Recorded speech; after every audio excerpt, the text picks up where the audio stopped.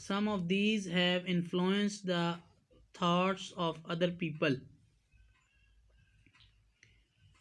Influence